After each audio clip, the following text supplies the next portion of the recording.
هي عصاي أتوكل عليها وأخش بها على غنم ولي فيها مآرب أخرى قال ألقها يا موسى فألقاها فإذا هي حية تسعى قال خذها ولا تخف سنعيدها سيرتها الأولى واضمم يدك إلى جناحك تخرج بيضاء من غير سوء آية أخرى صدق الله العظيم.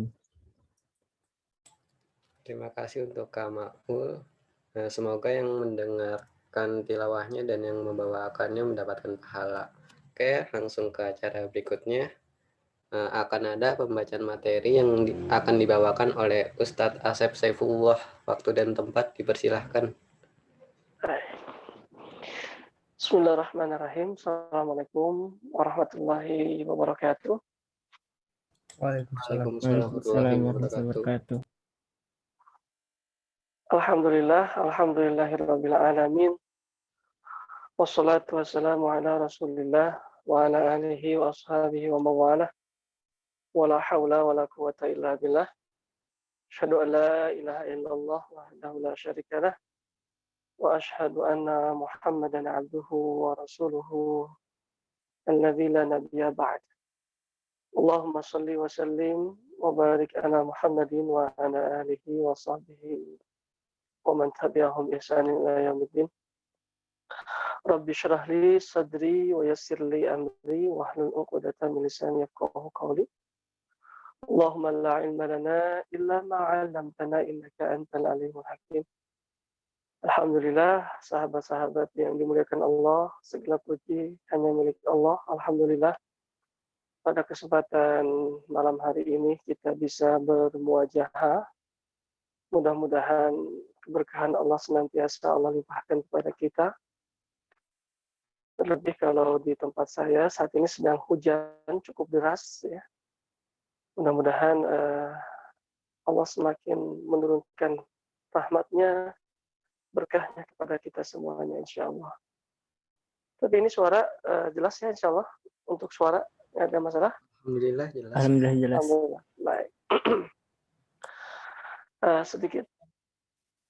Sedikit sebelum kita melanjutkan ke pembahasan, ya, teringat dengan air hujan ini, teringat dengan perumpamaan Nabi SAW. Jadi Nabi SAW itu, ya, kebetulan kita hari ini sedang ada di majelis ilmu. Jadi Nabi SAW itu mengumpamakan majelis ilmu itu, Nabi mengumpamakannya seperti air hujan. Kalau kita lihat fungsi air hujan itu, yang pertama menghidupkan pohon-pohon yang mati, menghidupkan tumbuh-tumbuhan yang mati. Kemudian apalagi fungsi hujan itu ya, membasahi tanah yang kering, membasahi sesuatu yang kering begitu ya. Nah, kata Nabi SAW, begitu juga dengan majelis ilmu. Jadi majelis ilmu ini adalah tempat untuk menghidupkan hati. Ya. Jadi kalau kita sudah mulai hati kita gelisah, hati kita was-was, hati kita penuh dengan khawatir, banyak rasa khawatir, kemudian hati kita futur lah gitu ya kalau bahasa. Jadi sudah mulai tidak bisa menikmati ibadah, ya. Hati terasa hampa begitu ya. Maka kata Nabi SAW untuk menghidupkan kembali hati kita, untuk supaya kita bisa kembali nikmatnya lezatnya ibadah, maka datangi majelis-majelis ilmu, termasuk seperti kita hari ini. Jadi insya Allah di dalam majelis ilmu ini, kalau kita niat karena Allah Subhanahu wa Ta'ala, maka Allah akan turunkan banyak sekali kebaikan-kebaikannya. Allah turunkan rahmatnya kepada kita.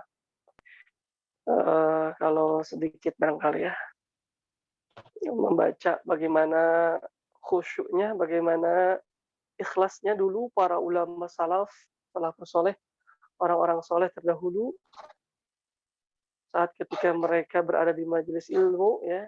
Ini juga majelis ilmu walaupun jarak kita jauh ya, walaupun tidak secara apa namanya, tidak duduk bersama begitu ya. Eh, Dulu para ulama itu ketika duduk di suatu majelis ilmu saking apa namanya ya, saking khidmatnya itu sampai-sampai dikisahkan ya, ada seorang ulama itu saat ketika duduk mendengarkan eh, saat ketika di majelis ilmu sampai-sampai kemudian tidak tidak dirasa ya, ada kalajengking yang menyengat kakinya. Sampai nanti kemudian yang mengingatkannya itu adalah teman di sampingnya. Kemudian ditanya, "Kenapa ada kalajengking yang menggigit kakimu tapi kemudian engkau tidak beranjak?" Yang Masya Allahnya itu adalah jawaban yang terucap dari jawaban yang terucap yang keluar dari lisan seorang ulama ini ketika ditanya seperti itu, beliau menjawab, "Aku tidak ingin menyibukkan, aku tidak ingin diriku disibukkan dengan urusanku, sedangkan ayat-ayat Al-Quran sedang dibacakan, kemudian hadis-hadis Nabi sedang diperdengarkan." Jadi bukan tidak sakit-sakit, cuman jadi kebayang luar biasa ya. Kalau kita, Masya Allah ya, udah menjerit-jerit mungkin ya, jangankan kalajengking, kadang ada semut atau ada kecoa aja, kita kadang, waduh, heboh begitu ya. Jadi ini luar biasa. Makanya begitulah janji Allah. Allah akan angkat derajatnya, Allah akan muliakan orang-orang yang eh, menuntut ilmu, hadir di majelis ilmu, orang-orang yang berilmu itu pasti perlakuan Allahnya itu beda. Jangankan manusia ya, di surat apa namanya itu, di surat Al-Maidah itu, di surat Al-Maidah itu, eh, mohon maaf nih ya, anjing aja itu dibedakan oleh Allah dalam Al-Quran. Ada disebutnya tuh apa? Jadi ada dua jenis anjing ya, kalbun mu'allam, kemudian yang kedua kalbun ghaira mu'allam. Apa itu bedanya? Jadi Allah saja membedakan antara anjing yang mu'allam. Kalau buat anjing mungkin maksudnya itu apa? Anjing yang terlatih lah kira-kira begitu ya. Jadi anjing yang terlatih, anjing yang berilmu lah, gitu. Tapi terlatih lah kalau buat hewan ya. Itu dengan ghairu mu'allam, anjing yang tidak terlatih, anjing yang liar lah kira-kira begitu. Itu ternyata punya dampak dampak hukum ya kalau dalam fikih ya. Jadi kalau teman-teman kalau ada apa namanya? Kalau ada anjing itu yang terlatih kemudian dia berburu, berhasil menangkap hewan buruannya, misalkan apa ya? Seekor rusa atau kijang, tangkap, dapat tuh. Nah, bagaimana hukumnya dengan daging rusaknya ini, dengan daging kijangnya ini? Apakah halal untuk dikonsumsi atau haram? Nah, kata para ulama, kalau hasil buruan ini, kalau yang memburunya itu adalah anjing yang terlatih, yang mu'allam tadi, itu daging rusaknya itu ya, hukumnya itu halal untuk dimakan. Tapi beda cerita dengan kalau eh, seekor yang memburunya itu anjing liar yang bukan terlatih. Nah, misalkan ada anjing liar berburu, dapat tuh seekor rusa, tangkap rusanya. Nah, kalau yang memburunya ini adalah anjing yang liar yang tidak berilmu tadi, itu beda, hukumnya haram itu. Nah, ini bayangkan seekor anjing saja, Allah maksudnya Allah memperlakukan seekor anjing aja itu berbeda. Ya, anjing disebutnya kalbun mu'alam, anjing yang berilmu, anjing yang terlatih, ada juga anjing yang tidak terlatih, itu beda perlakuannya apalagi kita manusia gitu ya. Alhamdulillah bersyukur kita eh, malam hari ini, malam-malam. Nggak tahu di tempat teman-teman apakah hujan juga ya. Kalau di tempat saya ini hujan, jadi teringat dengan perkataan Nabi SAW bahwa ilmu itu diibaratkan sebagai air hujan yang insya Allah bisa menghidupkan kembali hati-hati kita yang kering, hati-hati yang hampa, hati yang kosong, hati yang sudah tidak merasakan kembali nikmatnya ibadah, itu bisa disiraminya itu dengan ilmu. Kalau pohon, tumbuhan bisa hidup kembali itu dengan air hujan. Gitu. Mudah-mudahan dengan pertemuan majelis ilmu seperti ini, insya Allah mudah-mudahan bisa menghidupkan kembali hati-hati kita semuanya. Terlebih yang akan kita bahas ini adalah terkait tentang Al-Quran, insya Allah bagian daripada ilmu Al-Quran, tahsin Al-Quran. Baik, sahabat-sahabat yang dimuliakan Allah, kita fokus semua kembali ke slide-nya ya. Terakhir kita sudah sampai kita akan melanjutkan kembali pembahasan tentang makhorijul huruf ya, sahabat-sahabat yang dimuliakan Allah. Mungkin sedikit lah ya saya review sedikit saja. Sebetulnya kemarin sudah di huruf ini ya, huruf yang keluar dari lidah bagian tengah ya, sebetulnya ya. Nah, baik. Ini di tampilan saya, ini huruf qaf dan kaf ya, tapi nggak masalah. Nah, ya, wasat lisan ya. Tapi saya sedikit ingin mengulang saja untuk mengingatkan kembali sahabat-sahabat, ya. Mudah-mudahan sahabat-sahabat tidak bosan gitu ya. Dan bonusnya ini kalau sering diulang itu sebetulnya dengan sendirinya nanti kita jadi hafal. Kalau tidak salah dulu juga saya tidak secara khusus gitu ya menghafal. Misalkan lisan bagian aksal lisan, qaf dan kaf itu rasa-rasanya kalau nggak salah nggak dihafal saya. Tapi karena ini terus berulang, dan dipraktekkan begitu, maka alhamdulillah dengan sendirinya hafal begitu ya.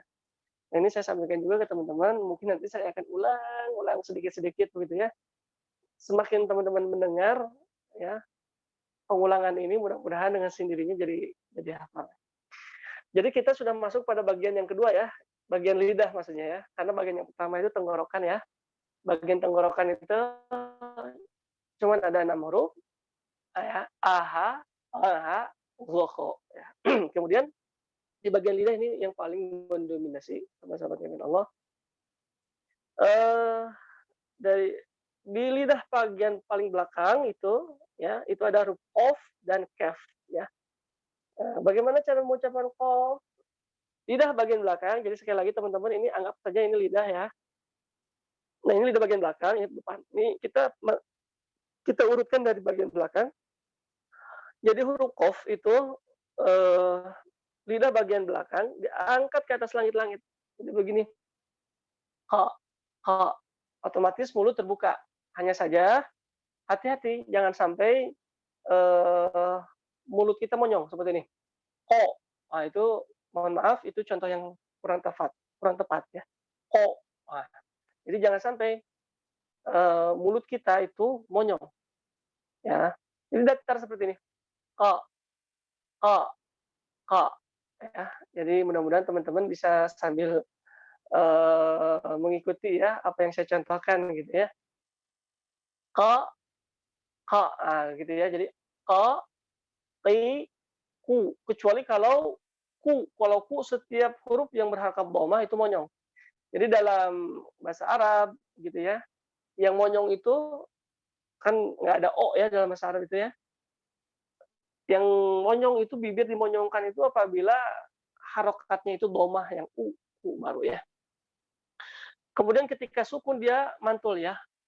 Qaf, aqo, baqo, taqo ya. Baik. Kemudian yang kedua huruf kaf. Nah, bedanya kalau huruf kaf yang harus diingat oleh teman-teman itu kaf itu di depan huruf qaf ya di sini. Kalau ini qaf, ini kaf. Kemudian ciri khasnya adalah mengeluarkan aliran nafas. Ada nafas yang mengalir ya. Jadi teman-teman sambil tempelkan, didekatkan telapak tangannya ka, ki, ku ya.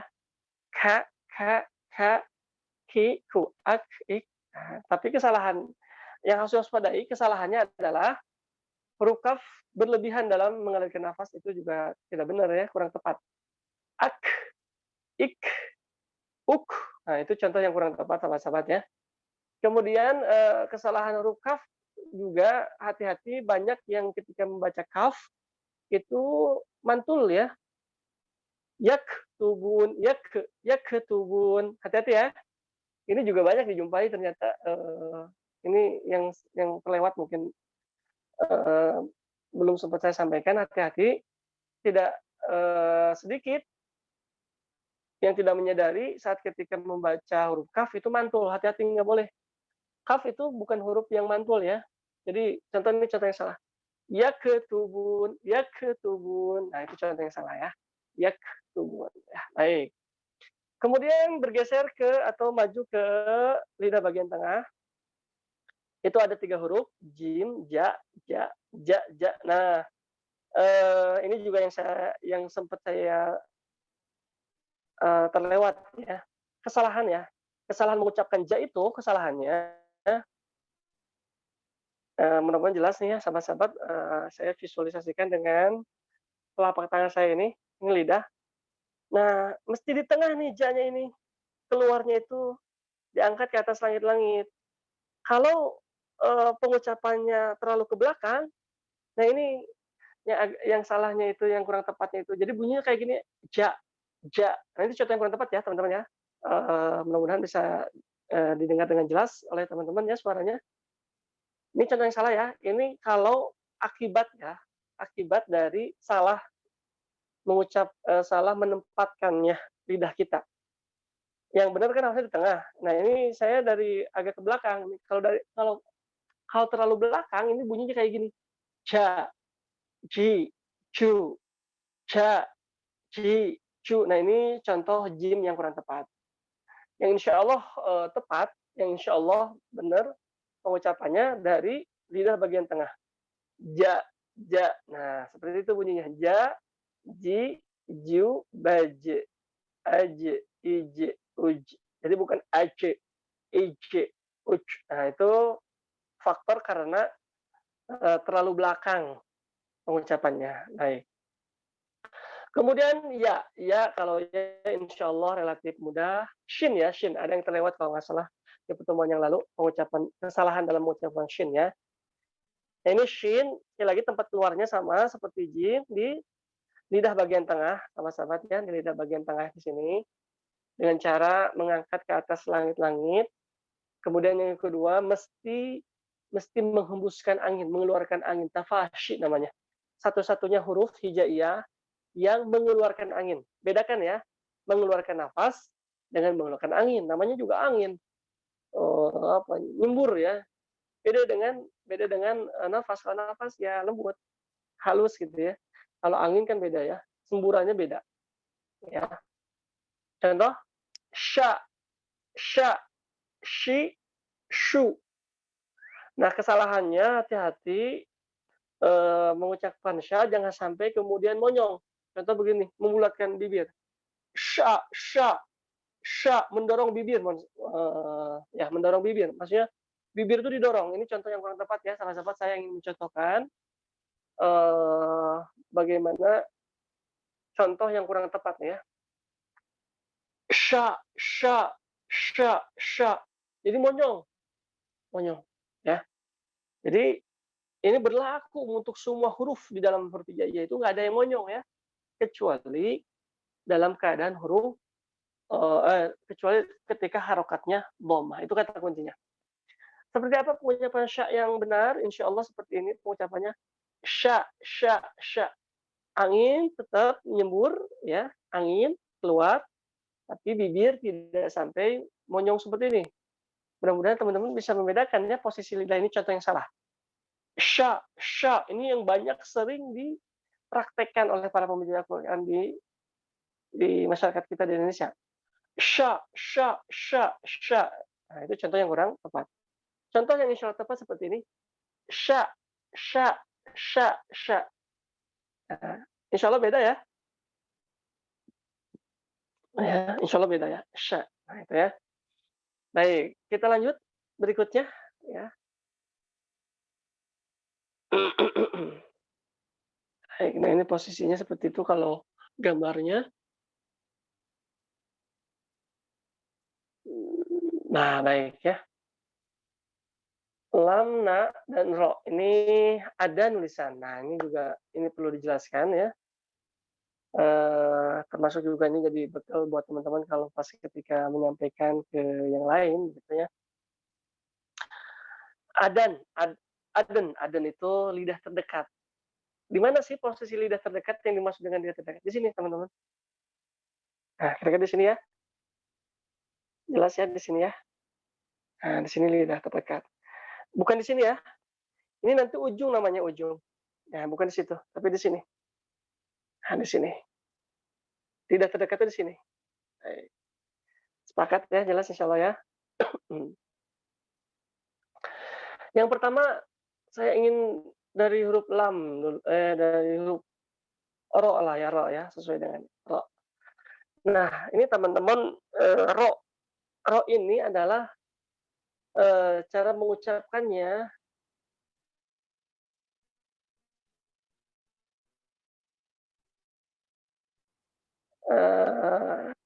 hati-hati bukan ini ya, tapi di sini ya, tidak terdekat. Kalau ini tengah, ini terdekat di sini, di kisaran sekitar di sini nih.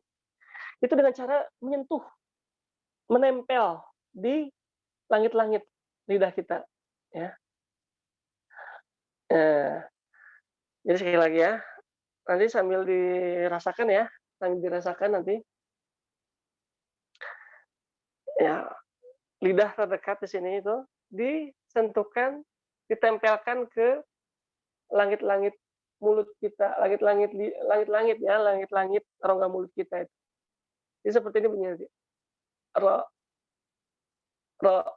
Sifatnya takrir, jadi ada semacam pengulangan. Tapi hati-hati, yang tidak boleh itu pengulangan yang terlalu banyak. Contoh pengulangan seperti apa yang banyak, yang kurang tepat itu seperti ini. Ro, nah itu cara yang salah ya. Nah itu salah. Bukan begitu pengucapan ro yang benar itu ya. Jadi bukan Bismillahirrahmanirrahim, bukan begitu. Ya. Tapi yang betul ada. Kemudian yang kedua, huruf ro itu enggak murni ya, enggak murni ro, tapi juga tidak ra. Kan ada sebagian teman-teman kita kalau dari Sumatera gitu ya, lebih spesifikin dari mana gitu saya lupa itu. Jadi kalau mengucapkan ro itu ra ya, Bismillahirrahmanirrahim. Nah, bukan juga begitu. Jadi ingat teman-teman ya, tidak murni Bismillahirrahmanirrahim. Itu contoh yang kurang tepat yang pertama. Contoh yang kurang tepat yang kedua, yang kurang tepat ya, Bismillahirrahmanirrahim. Itu juga beda, kurang tepat. Yang insya Allah benar itu di antara keduanya. Jadi bunyinya seperti ini. Insya Allah contoh yang benar ya. Bismillahirrahmanirrahim. Ya, saya akan ulangi sampai 3 kali ya, supaya jelas ya. Pertama, teman-teman bisa lihat bagaimana gerakan bibir atau mulut. Kemudian yang kedua, dirasakan ya suara bunyi yang keluar dari lisan yang saya contohkan. Bismillahirrahmanirrahim. Ya. Sekali lagi ya. Bismillahirrahmanirrahim. Ini perlu saya sampaikan juga jujur ya. Di antara semua huruf hijaiyah ketika saya talaki itu, ini huruf ro ini huruf yang paling lama saya dinyatakan lulus oleh guru saya ini. Huruf ro ini. Tergantung sih beda-beda ya. Kalau buat saya dulu ro itu agak sulit ya. Kalau tidak salah waktu ketika talaki itu mungkin hampir setahun lebih itu saya kemudian diberikan syahadah lulus untuk pelafazan huruf ro ini. Ro ya. Rasa-rasanya mungkin bahkan hampir 2 tahun mungkin rasa-rasanya ya. Bismillahirrahmanirrahim. Untuk sampai bunyi seperti itu ya. Ya, untuk sampai bunyi seperti ini, itu saya waktu itu latihan bisa nyampe mungkin hampir 2 tahun ya. Bismillahirrahmanirrahim. Bismillahirrahmanirrahim. Jadi bukan Bismillahirrahmanirrahim atau Bismillahirrahmanirrahim. Tapi Bismillahirrahmanirrahim. Nah, begitu ya. Ro, ro, ro. Jadi itu yang pertama ro ya. Sekali lagi pengucapan ro, setidaknya paling tidak teman-teman sudah mengenali tempat keluarnya. Nanti kemudian kita coba latihan ya. Ya, jadi sekali lagi pengucapan ro itu di mana? Di lidah bagian sebelum ujung ya, sebelum ujung. Sini nih, kisaran di sini. Itu kemudian sentuhkan, sentuh. Menyentuh ke langit-langit bagian rongga mulut kita. Ro, ro, ro. Ro, ri, ru, bar, or. Ya, or. Nah, ini sebetulnya hukum ro ini agak panjang sebetulnya karena spesial untuk huruf ro dan lam itu punya hukum tersendiri. Nanti ada tafkhim, ya, kemudian tarqiq. Maksudnya ada yang ro-nya itu dibaca tebal, ada dibaca tipis. Tapi nanti itu ada bagian tersendiri. Untuk sekarang ini konsentrasinya paling tidak teman-teman bisa mengetahui tempat keluarnya pengucapan huruf ro itu ya. Saya contohkan ya. Ro, ro, ro, ro, ri, ru, ya, or, ir, ur. Ya. Sekali lagi saya contohkan pengucapan ro, ro, ro, ro, ro, ya, ri, sambil dirasakan ya teman-teman. Dan silakan sambil coba ya. Jadi pastikan lidah terdekat di sini, lidah terdekat itu nempel ke langit-langit. Ro, ro, ro, ri, ru, ya, or, ir, ya miriplah seperti pengucapan R kalau teman-teman ketika melafazkan bahasa Inggris lah. R-nya kurang lebih seperti itulah ya, R-nya itu. R-nya itu nggak murni R seperti dalam kosakata ejaan di bahasa Indonesia. Ya. Baik. Coba saya praktekkan di ini ya, di Bismillahirrahmanirrahim sama Ar-Rahmanirrahim ya. Setelah itu nanti silahkan teman-teman langsung aja dipraktekkan dan langsung saja kalau ada yang mau mencoba ya. Saya contohkan dulu ya, Bismillah ya. Bismillahirrahmanirrahim. Sekali lagi ya. Bismillahirrahmanirrahim. Satu lagi. Allah ya, atau di bismillah sajalah cukup ya. Karena ini bismillah lafaz yang sering kita lafazkan ya. Nanti harapannya setelah ini teman-teman jangan sungkan ya. Jangan sungkan untuk untuk mencoba ya, Yang mau coba aja ya. Bismillahirrahmanirrahim. Ya, konsentrasi di ro-nya dulu ya. Bismillahirrahmanirrahim. Sekali lagi ya. Saya contohkan ya. Di ro-nya ya konsentrasinya ya. Bismillahirrahmanirrahim. Nirrahim ya. Baik. Ini mohon maaf kalau suara saya agak kurang jelas, ini agak sedikit flu nih.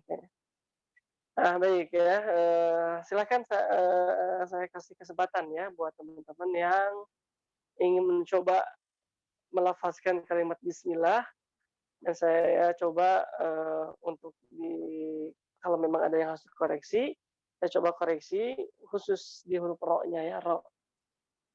Silakan saya kasih kesempatan terlebih dahulu. sebelum saya lanjutkan ya.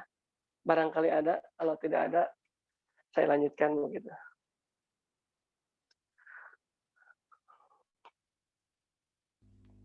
Saya boleh coba, Ustaz. Enggak, silakan. Suara saya udah jelas, Ustaz. Jelas.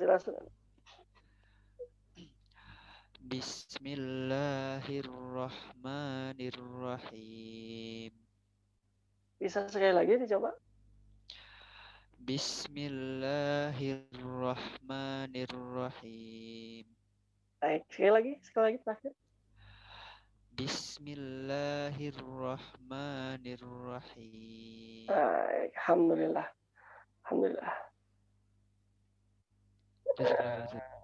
Oh ya, alhamdulillah sudah baik ya pengucapan rohnya. Cuman tadi faktor apa ya? Jadi mungkin faktor audionya juga ya. Emang tidak apa namanya tidak semaksimal kalau pas melafazkannya ketika langsung tatap tatap muka sih itu lebih maksimal. Kalau itu sudah saya mendengarnya sudah baik insyaallah. Ada lagi yang mau coba? Izin saya, Ustaz. Silakan. Bismillahirrahmanirrahim. Bisa sekali lagi? Bismillahirrahmanirrahim. Sekali lagi ya. Bismillahirrahmanirrahim. Baik ya. Baik, terima kasih ya. Barusan saya walau apakah faktor audionya begitu ya. Saya mendengarnya getarannya terlalu banyak, bukan terlalu banyak, masih ada kelebihan lah ya sedikit lagi. Ya, jadi huruf ro itu disebutnya takrir ya, ada pengulangan gitu ya. Tapi pengulangannya dibatasi, jangan sampai beda nggak ya teman-teman kalau saya contohkan sekali lagi ini? Ada perbedaan nggak? Ini contoh yang pertama. Bismillahirrahmanirrahim. Itu yang pertama. Ini yang kedua. Bismillahirrahmanirrahim. Terasa beda nggak ya teman-teman ya? Coba saya ulangi lagi ya. Sekali mohon maaf ini kalau suaranya agak kurang maksimal ini karena lagi agak lukanya nih. Saya ulangi ya. Ini contoh yang pertama. Bismillahirrahmanirrahim. Ini contoh yang kedua. Bismillahirrahmanirrahim. Yang insya Allah benar itu yang kedua tadi. Jadi ada pengulangan, tapi pengulangannya tidak sampai kemudian atau getaran lah ya. Entahlah ya mau pengulangan atau getaran. Ro itu huruf yang bergetar, tapi getarannya tidak sampai kemudian terlalu banyak begitu. Nah ini memang huruf ro ini memang harus terus dilatih begitu ya. Tapi tadi ingat saja patokannya minimal ya. Itu dari lidah ya, lidah terdekat ini disentuhkan ke langit-langit. Jadi jangan langsung dilepas maksudnya itu ya.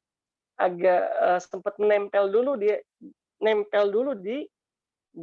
rongga mulut itu nempel dulu ro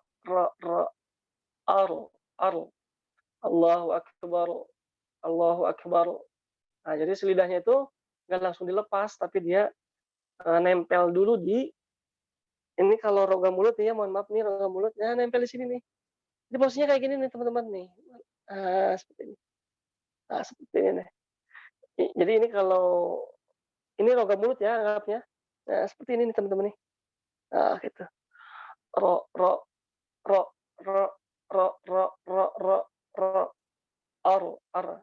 ya. Bismillahirrahmanirrahim. Saya ulangi 3 kali ya. Kemudian teman-teman apa namanya ya? Dicoba ini bunyi yang saya keluarkan ya. Bismillahirrahmanirrahim. Bismillahirrahmanirrahim. Sekali lagi ya. Bismillahirrahmanirrahim. Jadi bukan Bismillahirrahmanirrahim, Rahim. Nah, bukan bukan seperti itu ya. Baik ya, paling tidak teman-teman nantilah kita latih lagi. Nanti juga di ujung slide di akhir slide makhraj huruf ini nanti ada tabel kita di sana kita akan konsentrasikan sambil memurojaah, mereview huruf-huruf yang sudah dipelajari nanti di akhir ada kok kita. Jadi jangan khawatir lah ya. Tapi paling tidak teman-teman sudah tahu sekarang ya dari mana tempat pengucapan huruf ro. Kemudian nun, na ya. Saya kira kalau na ini relatif lebih mudah karena kosakatanya sama di huruf nun, huruf n ya, n di dalam huruf hijaiyah, kemudian juga dalam ejaan di bahasa Indonesia itu sama, jadi nggak ada soal. Jadi biasanya kalau ejaannya itu ada di dalam ejaan bahasa Indonesia itu relatif mudah, seperti ya, sama kan pengucapannya na sama. Cuma nanti terkait huruf nun juga sama. Huruf nun itu dia kalau huruf nun nanti hukumnya kaitannya dengan masalah gunah nanti paling bedanya. Ketika nunnya nun mati begitu ya. Bukan dalam keadaan berharokat, tapi nunnya nun mati dan huruf nun bertasydid. Nanti insya Allah ada bagian khusus pembahasan tentang nun. Itu lebih kepada tingkatan kalau nun ini nanti. Maksudnya tingkatan ininya nanti lebih terkait masalah gunahnya, tingkatan gunahnya. Jadi itu sampai ada 3 tingkatan nanti. Gunahnya itu tingkatan tinggi. Saat kapan nun itu dibacanya gunahnya, dengungnya itu tinggi levelnya, ada level yang sedang dan ada level yang rendah. Tapi kita konsentrasikan dari sisi pengucapannya saja. Na, biasalah gampang ya, na. Baik ya. Cuman hanya saja hati-hati saat ketika mengucapkan nun yang harus diwaspadai, yaitu saat ketika nunnya sukun, mati. Nah, tidak sedikit yang masyarakat kita, para pembaca Al-Quran, ketika mengucapkan nun sukun itu mantul. Contohnya misalkan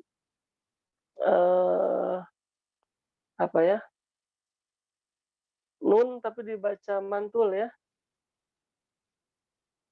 Ya contoh ini misalkan ane amta tuh. Ane amta. Nah, ini contohnya kurang tepat teman-teman ya. Ane amta.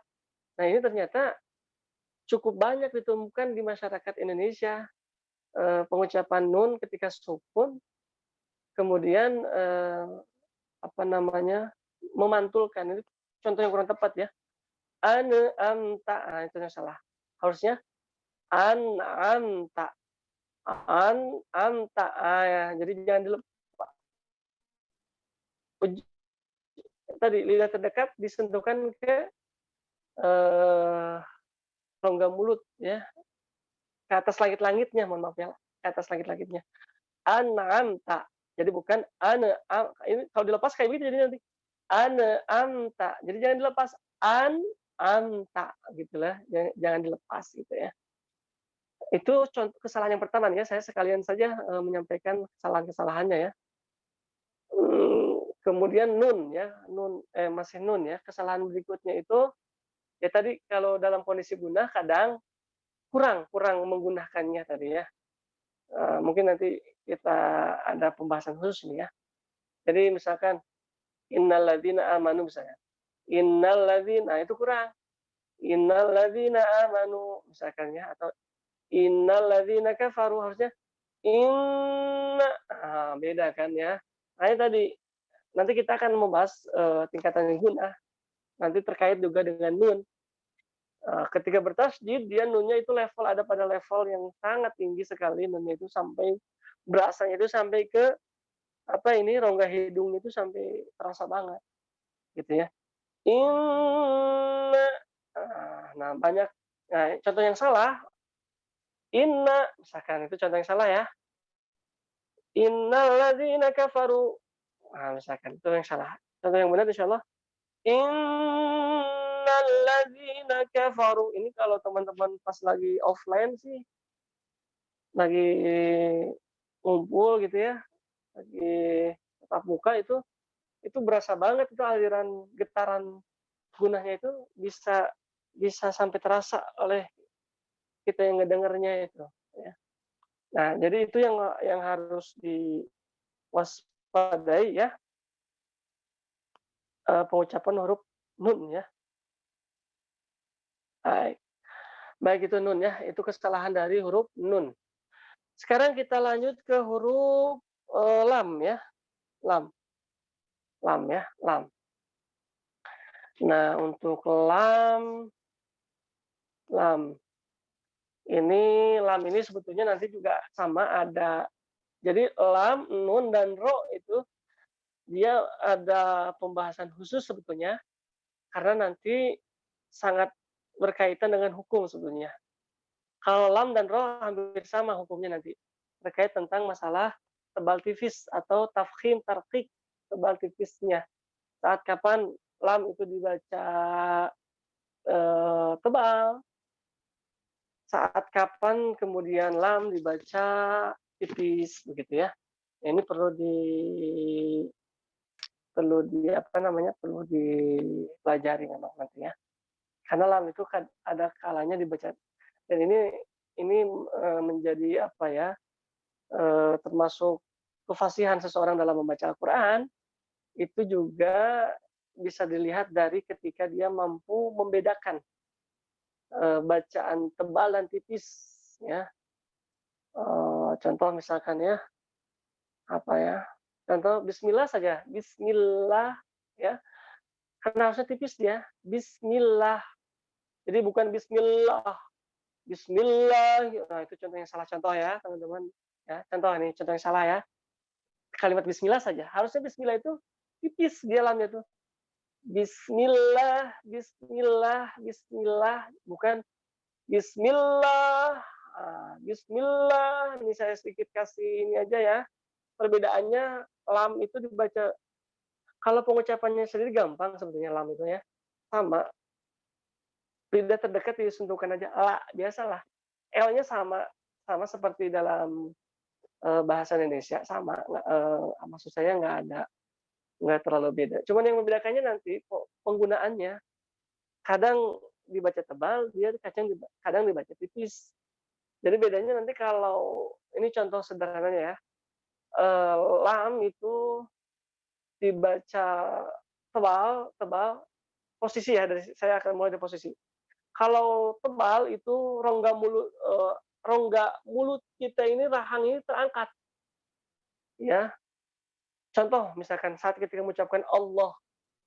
Allah. Nah, ini ikut terangkat nih, teman-teman. Itu ciri berarti tebal itu. Jadi rongga mulut nih ya, rahang-rahang ini ikut keangkat ke atas. Itu ciri bacaan lam dibaca tebal. Cirinya didahului dengan huruf yang berharokat fathah, itu biasanya sama huruf yang berharokat dhammah. Jadi kalau huruf sebelum lamnya itu berharokat fathah dhammah, itu dia nanti lamnya menjadi tebal. Contoh apa lagi? Qul huwallah ya.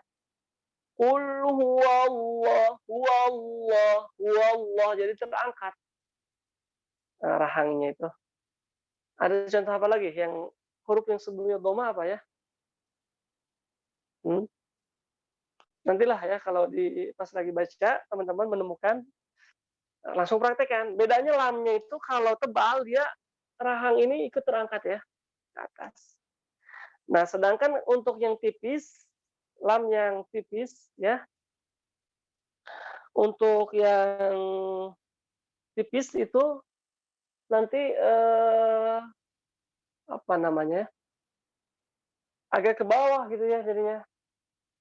Atau kalau dalam apa namanya, kalau dalam bahasa rongga mulut tadi, yang pertama kalau yang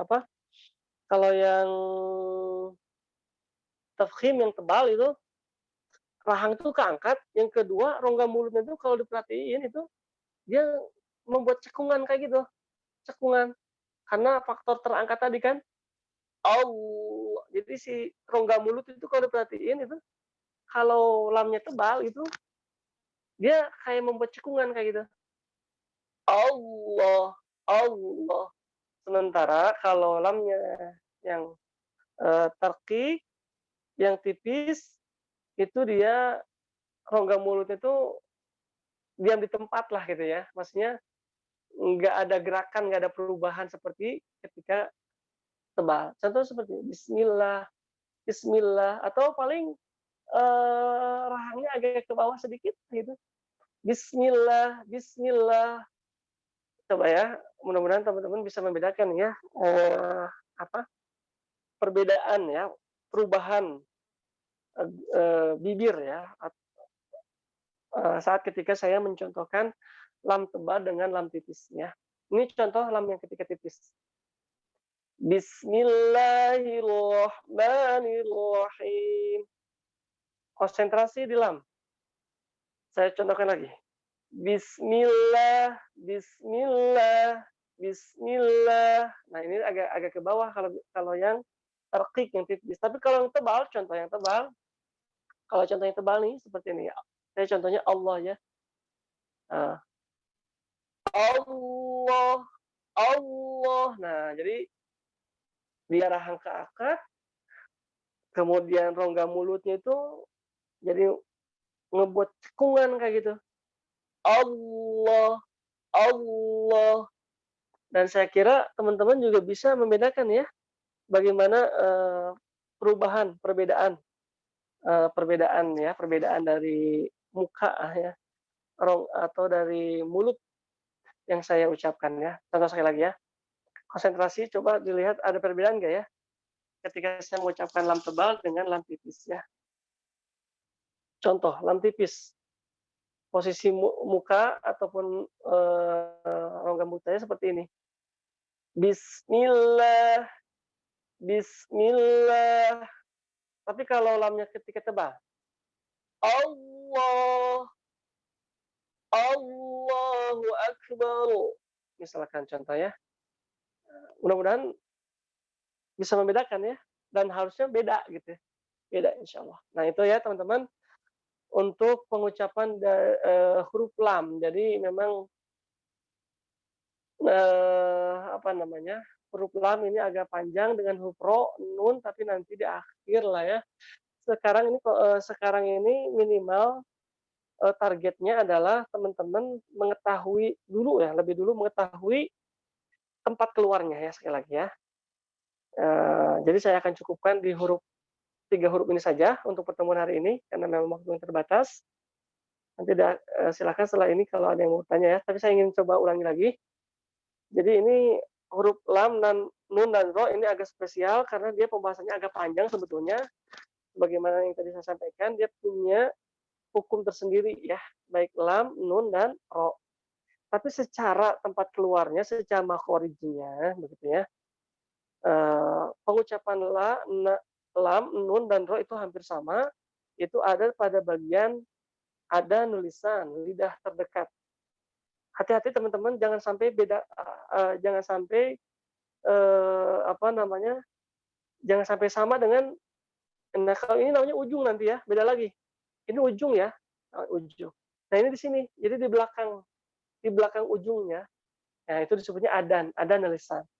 Ya la, saya kira insya Allah gampang pengucapan la. Cuman hati-hati ya, yang harus diwaspadainya teman-teman lam ini bahkan sempat pernah dulu saya mendengar disampaikan oleh salah seorang masyayikh, kata beliau itu, bahkan beliau itu menyebutkan, sampai beliau menyebutkan itu waktu itu mereka bilang termasuk di antara kesalahan yang paling banyak disebutnya itu.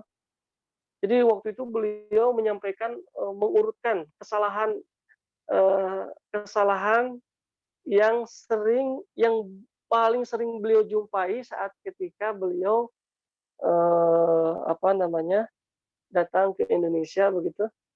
Nah di antara yang saya ingat waktu itu, kata beliau, banyak sekali Muslim di Indonesia saat ketika mengucapkan lam, saat ketika lamnya sukun, itu memantul. Karena ini contoh yang paling terasa itu saat ketika membaca Al-Fatihah. Alhamdulillah, ya. Ya, jadi kata beliau mendapati karena mungkin jumlahnya yang sangat banyak sehingga beliau menempatkan ini pada posisi kesalahan terbanyak di masyarakat kita. Kesalahannya itu adalah ini yang dulu saya ingat itu waktu ketika daurah waktu itu awal-awal ketika konsentrasi mempelajari tahsin Quran, talaqi begitu. Di antaranya itu beliau menyampaikan masyarakat kita ini kalau baca Quran itu dari sisi ini, contoh misalkan dari sisi vokal huruf ya, bukan vokal huruf. Masyarakat kita itu kalau baca dia asal-asalan kayak gini. Misalkan A, I, U-nya itu loh. Nah, A, I, U. Jadi mengucapkan A begitu, I begitu, U begitu kan harusnya A, I, U. Contoh seperti itu yang beliau komentari. Termasuk di antaranya yang beliau komentari itu yang berada di posisi teratas kesalahan paling banyak yang beliau temukan di Indonesia itu mengucapkan lam. Jadi lam ketika sukun itu mantul. Coba saja nanti teman-teman cek gitu ya. Mungkin teman-teman insya Allah mudah-mudahan tidak sih ya, tapi ini banyak kata beliau. Jadi mengucapkan alhamdulillah itu tanpa disadari. Alhamdulillah. Harusnya kan Jadi jangan dilepasin tuh. Maksudnya jangan cepet-cepet dilepasin. Biarkan lidah kita itu nempel dulu, biarkan nempel di langit-langit. Jadi jangan kalau dilepas jadilah mantul gitu, kira-kira begitu ya.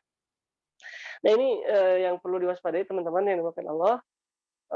Lam ketika sukun jangan sampai mantul. Saya ulangi lagi ya.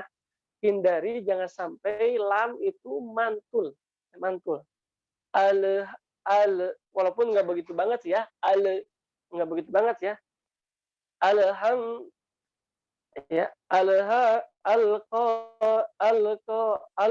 Al-qari'ah. Nah itu. Harusnya al-qari'ah. Alhaakumut takatsur. Jadi saat ketika mengucapkan lam teman-teman jangan mudah dilepas, biarkan dia nempel dulu. Alhamdulillah. Biarkan nempel dulu dia di langit-langit lidahnya itu. Alhamdulillah. Al-qari'ah. Alhaakumut takatsur. Nah, seperti itu ya. Itu sementara teman-teman karena waktu di jam saya udah jam 20.30 nih. Teman-teman, saya kira itu saja barangkali ya, mudah-mudahan yang 3 huruf ini bermanfaat ya, bisa menambah kefasihan kita dalam membaca Al-Qur'an. Mudah-mudahan menjadi bertambah kecintaan kita kepada Al-Qur'an. Jadi untuk sementara itu saja barangkali yang bisa saya sampaikan ya. Sekali lagi mohon maaf atas segala keterbatasannya, atas segala kekurangannya. Saya kembalikan kembali kepada host ya.